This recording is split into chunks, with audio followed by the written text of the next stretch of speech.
Jag heter Mariam och jag är här för att manifestera mot Moderaterna som använder så mycket resurser för att skapa krig och elände när folk behöver mat och de är hungriga.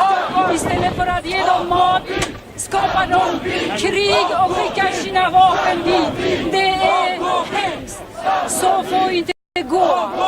Där ska skapas fred och jämlikhet och låta folk bestämma över sitt land. Och land, verkligen. Det är bara så. Jag skulle bara fråga dig om Martin Schibbye och Johan Persson. Vad tycker du? De måste frigöras och Carl Bildt gjorde dummaste saker. Det är ett bevis att han måste avgå helt enkelt. Han får inte finnas.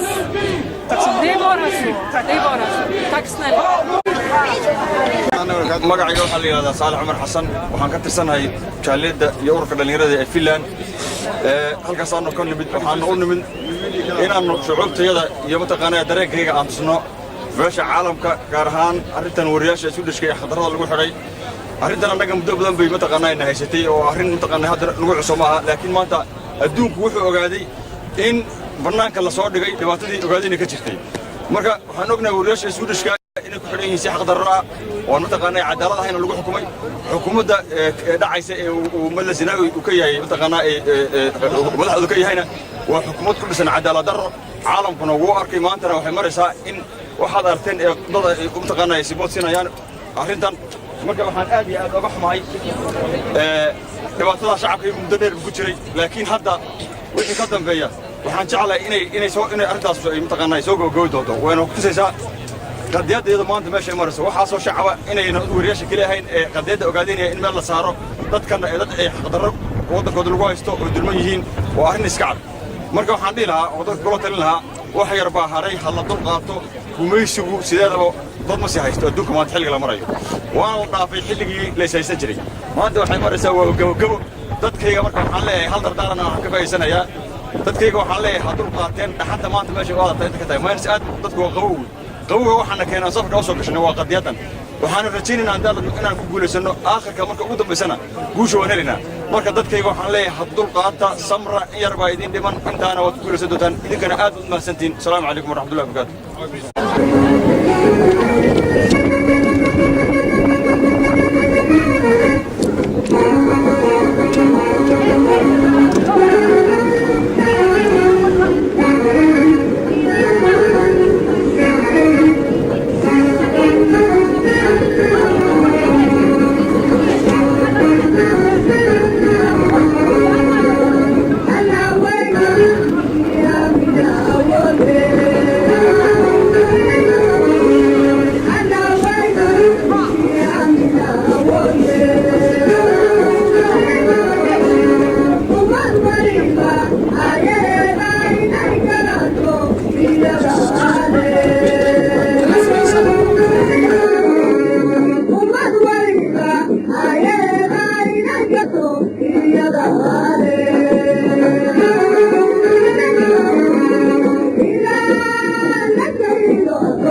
Ilaahi